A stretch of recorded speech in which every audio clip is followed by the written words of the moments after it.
ಸಂವಿಧಾನ ಬದಲಾವಣೆ ವಿಚಾರವಾಗಿ ಅನಂತಕುಮಾರ್ ಹೆಗಡೆ ಹೇಳಿಕೆಗೆ ಕಾಗವಾಡ ಶಾಸಕ ರಾಜು ಕಾಗೆ ವಿರೋಧ ವ್ಯಕ್ತಪಡಿಸಿದ್ದಾರೆ.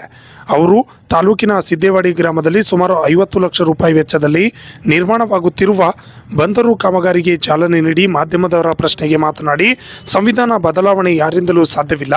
ಅನಂತಕುಮಾರ್ ಹೆಗಡೆ ಅವರ ಕೈಯಿಂದಲ್ಲ, ಅವರ ಅಪ್ಪ ಬಂದರೂ ಸಂವಿಧಾನ ಬದಲಾವಣೆ ಆಗೋಕೆ ಸಾಧ್ಯವಿಲ್ಲ ಎಂದು ಗುಡುಗಿದ್ದಾರೆ.